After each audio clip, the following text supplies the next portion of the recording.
I'm Erica Bell, and today we're going to chat about things that you need to let go of in order to live an organized life.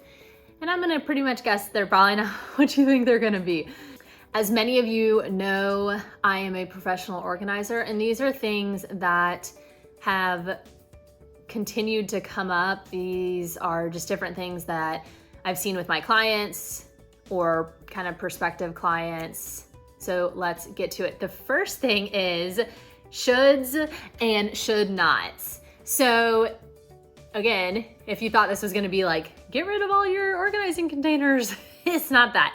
It's a slightly different approach. So many times when I talk with clients or a prospective client, every time we do it, we'll walk through their home, usually on like a video chat, and they will show me the spaces that they need help with, that they want to declutter and organize.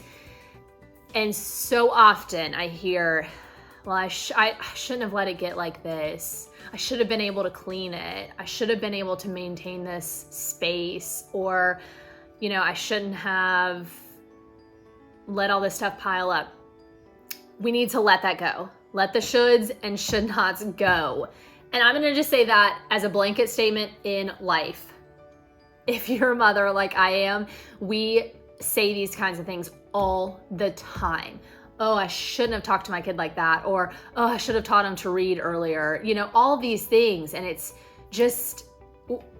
not serving us, so let it go. As for the shoulds and should nots, I've said this before, but clutter is nothing more than a postponed decision. And I say nothing more, like it's so easy. But there's a reason that we have postponed those decisions to begin with, right? So it's a decision we didn't know how to make, or we just couldn't make in that time. And then the longer that decision sits there, the harder it is to make. And then the more decisions pile on top of it. And then it's just it just turns into this bigger deal than it needed to be, right? So letting go of shoulds and shouldn'ts kind of leads me into number 2, which is letting go of the guilt and shame and embarrassment so that you can live an organized life. We all have things that we're really good at, and we have things that maybe we need improving on. No one really teaches us in school how to be organized, how to declutter, how to do these things.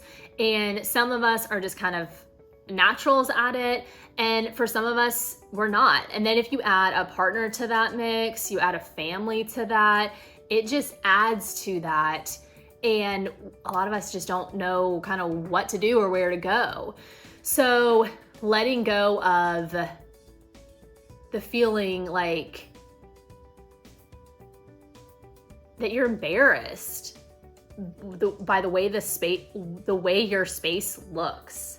I think we all have that drawer or closet that, listen, if a guest opened that closet, opened that drawer, or your mother-in-law opened that closet, opened that drawer, you would be mortified for whatever reason.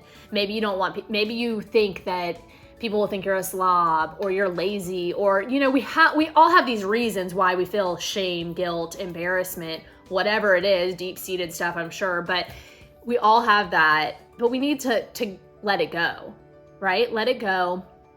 There's nothing to be embarrassed about.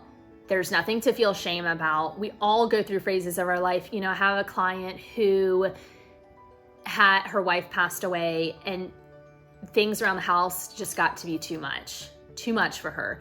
She called me. She was so embarrassed. Oh, I should have never let my den get like this. This should have never happened. Just playing all these things out. It's like, if you're grieving, that's what you're focused on. And sometimes those other things fall by the wayside, especially like if your partner was the one to do those things. Of course it's going to happen. Like, why are you feeling guilty about that? That wasn't your role, or you don't know how to do it. We just need to let it go. And there's nothing to be embarrassed about. Again, this leads me into my next point, which is we need to let go of not asking for help when we need it. So a lot of times we are embarrassed by the situation. We think we should have done something or shouldn't have let it get some way. We feel this guilt, shame, embarrassment, and then we don't ask for help. Okay, well, we ask for help before we feel shame, guilt, all these other things for a multitude of reasons around our home, right? I don't feel guilty when I have someone cut my yard. I don't feel guilty when I have someone clean my house.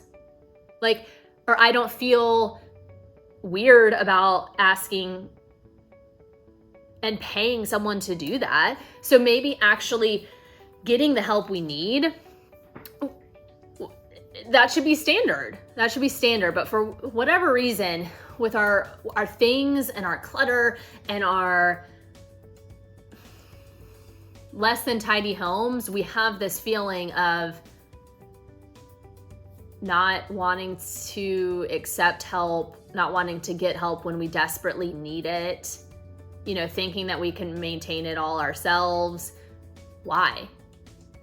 Why is it any different than having someone cut my hair? Or, we pay people all the time to do things to help us, that we can't do ourselves or we don't want to do ourselves. So it should not be any different with getting your house decluttered, organized, tidied up, anything like that. So those are things that I think you need to let go of if you're going to live an organized life. If you haven't already, please think about subscribing. If you like organizing videos, travel videos, life stuff, I'm your girl. All right, thanks so much. I'll talk to y'all soon.